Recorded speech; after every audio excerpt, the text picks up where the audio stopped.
Alors la femme, ayant laissé sa cruche, s'en alla dans la ville et dit aux gens, on va s'arrêter là. Quand Jésus lui a dit, il y a eu 5 maris. Celui que tu as maintenant, ce n'est pas ton mari. La femme l'a dit, je sais que tu es un prophète. C'est tout ce que ça a pu apporter dans sa vie.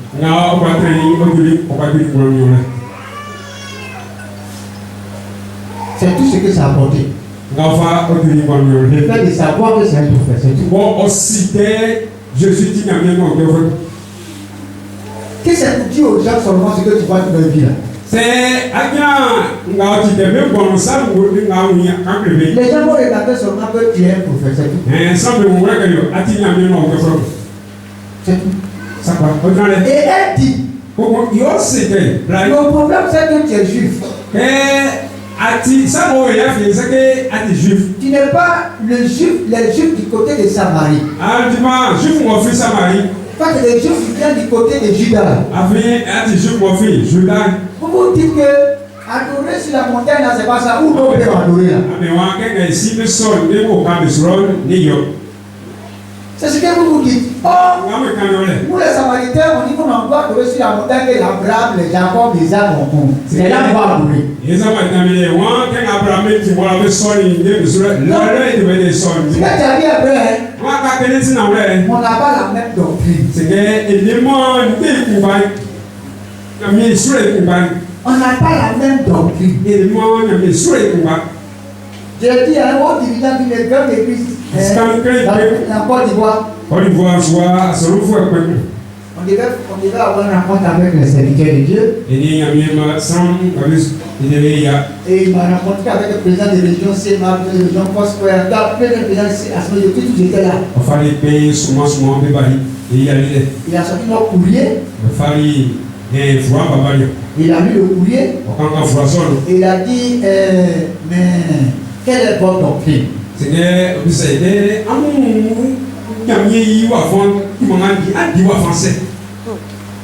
que je me réjouis de ce que je suis avec des doyens. Mais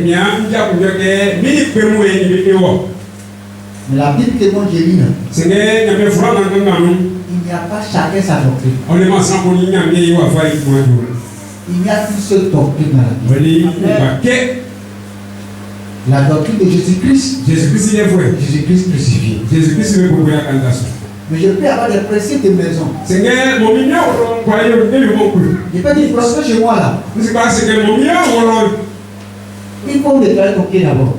Je peux dire que chez moi, on peut ne pas nettoyer le pied. Ça ne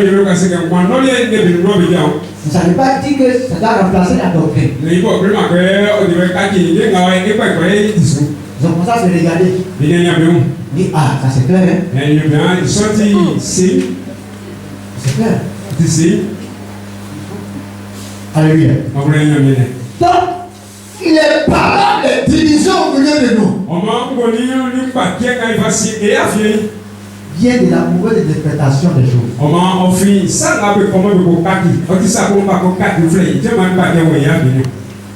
Mais elle a entendu parler de Jésus. Elle sait qu'il y a un Messie qui va venir. Quand il va venir là, parce qu'on va dire que lui peut aider ma vie. Il sait qu'il peut trouver la solution à ma vie. Quand je vais le voir, quand je vais le rencontrer, quand je vais voir sa révélation, je sais que quelque chose va se passer. Et Jésus lui a dit, je le suis, moi qui te parle. Dès que Jésus a dit ça, il a laissé tomber sa bouche. Elle est dans le village. Pour commencer à mettre en place son ministère. Si tu as vraiment rencontré Jésus dans cette retraite, personne ne pourra t'arrêter. Personne ne pourra t'arrêter. Là où le diable t'a enlevé, tu seras libéré. Et tu commenceras à entrer dans le ciel prophétique. Dans le nom de Jésus-Christ. Dès qu'elle a vu Jésus, dès qu'elle a reçu le message que c'était lui. Après, il était prophète. Nous, les tel pauvres, Ça a quitté son esprit. Est allé dans sa destinée. Quel est ce que Dieu veut que tu sois? Dans quelle rotation Dieu veut diriger ta vie? Si tu n'as pas une rencontre personnelle avec Jésus, tu seras embrouillé par le diable. J'ai posé avec un doigt de 30 ans de ministère. Il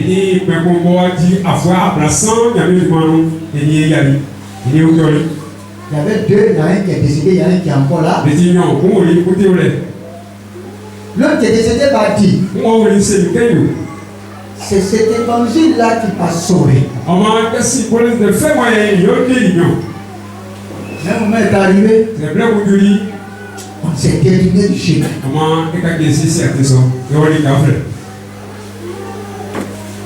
Et le doyen qui m'a dit, pasteur, il vient de me rendre compte. Tu n'as pas plus de 30 ans. Je n'ai pas été à mon poste.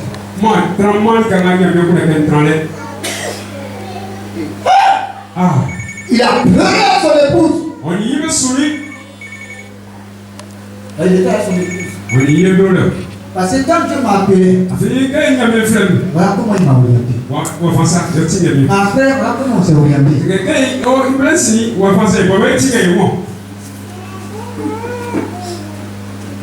Mais la vraie révélation de Jésus-Christ l'a amené à prendre conscience. Alléluia. Tu vas te dire, Seigneur, je ne sais même pas comment tu m'as appelé, Seigneur, oh aide-moi. Cherche à le rencontrer. Cherche à le voir.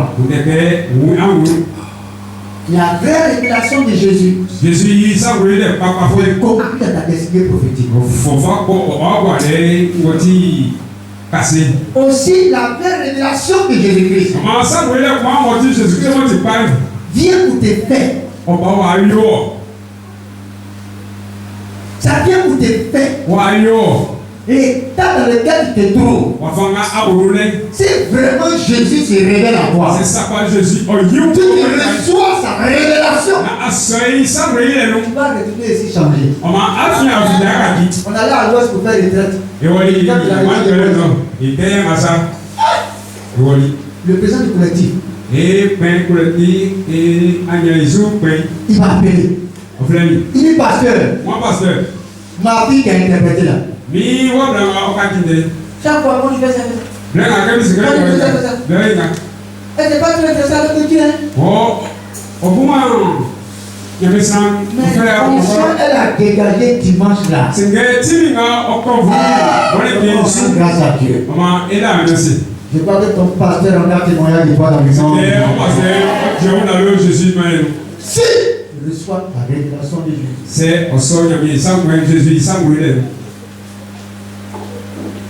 la révélation transforme la vie des gens.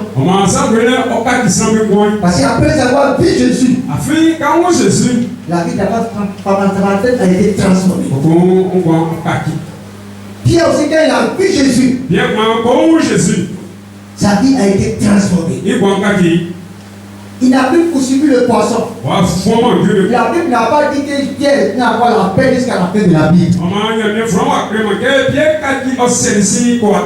contraire, il a risqué sa vie pour le Seigneur. Il y a des gens pour donner même à l'église, pourtant ils ont les moyens.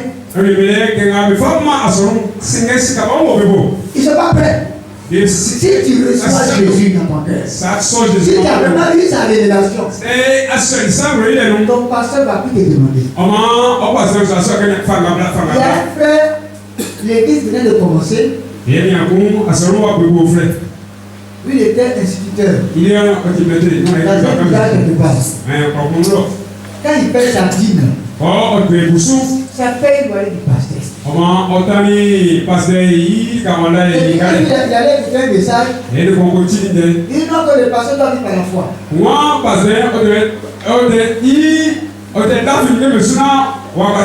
Et puis, Pasteur pour payer son loyer. Parce que il soit il prie jusqu'à le bâtiment.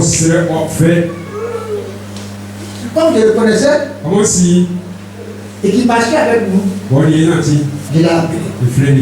Il dit, mais pourquoi tu perds ta dîme à l'église? Oh, il t'a payé ça, parce que tu n'as pas payé ça. Non. Tu sais que les pasteurs n'ont pas compté sur 10, il dit, il ne faut pas faire ça. Si toi, chaque mois, ce que tu apportes permet à un homme de Dieu d'avoir l'esprit reposé pour faire l'œuvre de Dieu. Pourquoi tu vas lui arracher? Donc pour toi, si tu ne lui donnes pas, tout ce là que tu vas remercier. C'est la famille, mais pourquoi voir l'homme qui t'a donné souffrir que tu es content? La foi c'est quoi? C'est priver quelqu'un de ce que toi tu peux lui donner. Est-ce qu'il a dit? La vie n'a pas dit. Si toi tu as quelque chose que l'autre n'a pas donné, tu ne donnes pas, tu n'as pas la foi.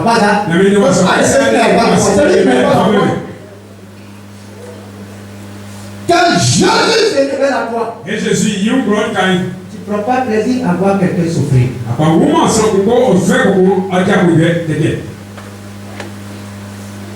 n'y a pas de piano. Quand tu peux payer piano, tu dis que cotiser 10 000. Il y a 5 personnes qui ont donné. Ça fait 50 000. Ça fait 6 mois. Tu vas payer piano.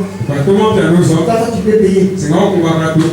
Si Jésus se révèle à toi, c'est Jésus. Tu ne vas pas regarder l'œuvre de Dieu en train de passer la difficulté sans avoir le cœur pour pouvoir regarder.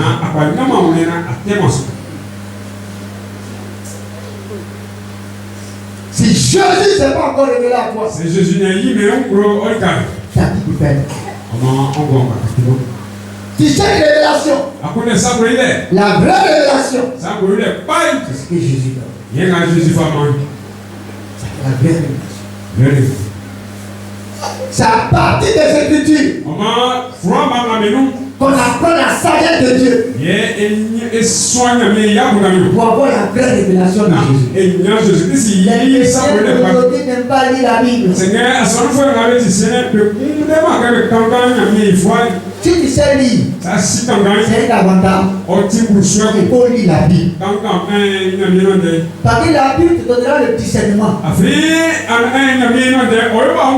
Pour que tu saches qui est Jésus. Sinon, le diable va te montrer à toi comme Jésus. Non, aujourd'hui encore, il y a tellement de Jésus. Jusqu'il y a son baoulé, c'est ça? Il y a son baoulé. Pourtant, Jésus a dit que quelqu'un qui est sur les pieds, il faut pas apprendre.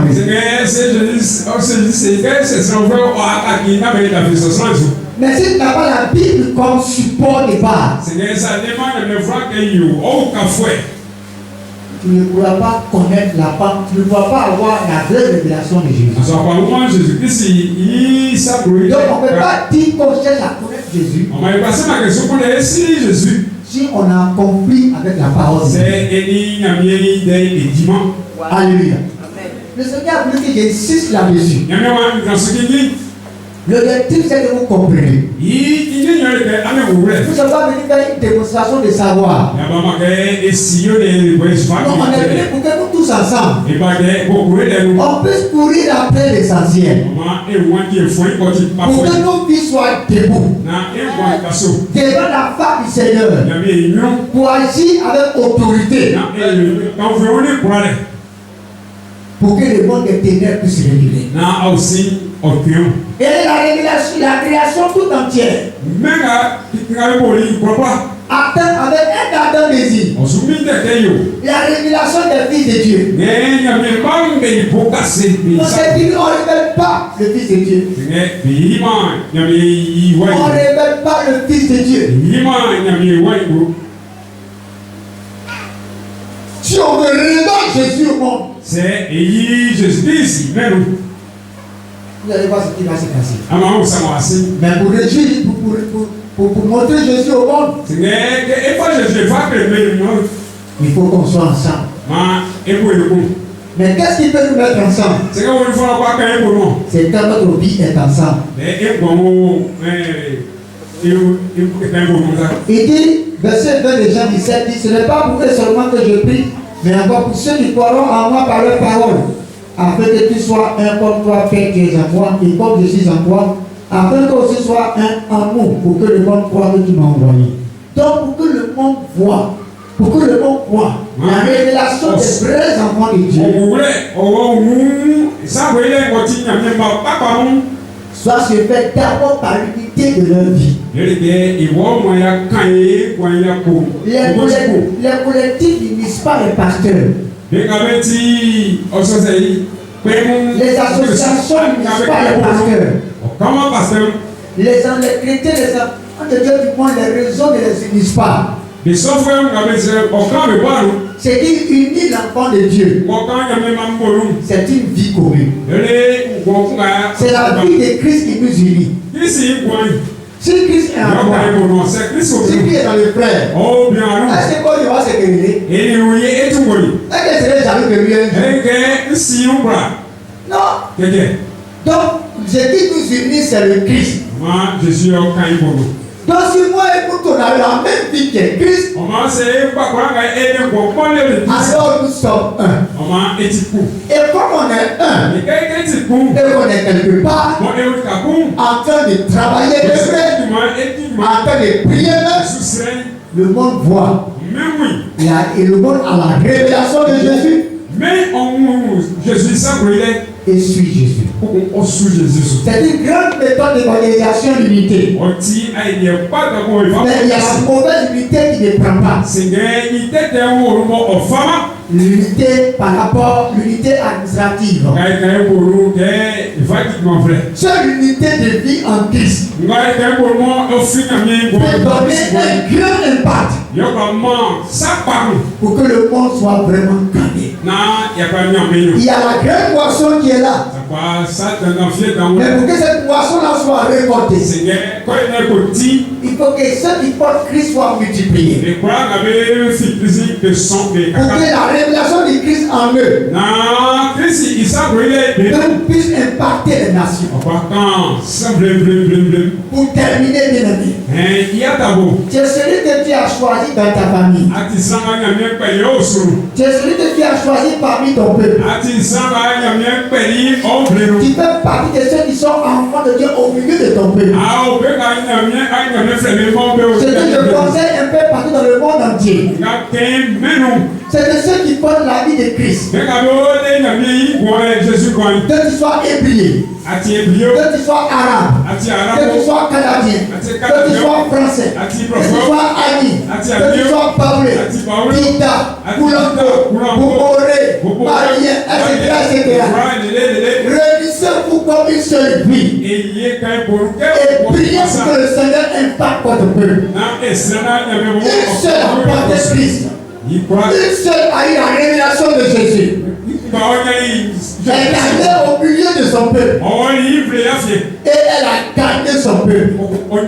Si nous sommes venus ici ce matin, c'est parce que Dieu nous a choisis. Parce que ce qu'il a fait, il a fait pour tout le peuple. Mais quel est l'état de ton peuple aujourd'hui? Quel est l'état de ton peuple aujourd'hui? Dieu nous appelle donc à l'unité de vie. Afin que sa révélation soit puissante au milieu de nous. Il faut impacter le peuple non atteint. Alors pour terminer ce matin, Dieu nous invite à sa révélation. Parce que la création tout entière attend cette révélation. Au niveau même du peuple, peu importe la nation, où c'est vraiment difficile, ils attendent la révélation du Fils de Dieu. Ils attendent la révélation du Fils de Dieu. Dans nos villages, alors dans les villages, il n'y a pas assez de drogués. On veut dire que les belles gens remplissent drogués. Les jeunes filles, elles sont dans l'impudicité. Les gens ne marient pas les femmes. Les gens battent les femmes, battent les hommes. Il y a tellement de sorcellerie. Il y a un mauvais fétiche. Les gens règnent sur le village. Mais comment c'est le village, il va sortir de ténèbres? C'est par la révélation des fils de Dieu. Lorsque nous qui sommes sauvés parmi nos peuples, on va se mettre ensemble pour manifester la vie de Christ. Les ténèbres n'auront pas d'autre choix que de libérer nos nations, que de libérer nos villages, que de libérer nos peuples, que de libérer tous ceux qui sont sous la captivité. Donc Jésus nous attend afin que par sa révélation dans nos vies, nous puissions aussi le révéler au monde. Qu'est-ce que la révélation t'a fait? Si tout ce que tu as reçu comme révélation t'a pas changé, c'est que c'est pas la vraie révélation. La vraie révélation qui vient de Jésus doit changer ta vie à l'image de Jésus-Christ. Doit se diriger dans la destinée prophétique et doit t'arrêter dans le chemin du Seigneur. Tu vas dire Amen, tu vas te lever et nous allons prier le Seigneur.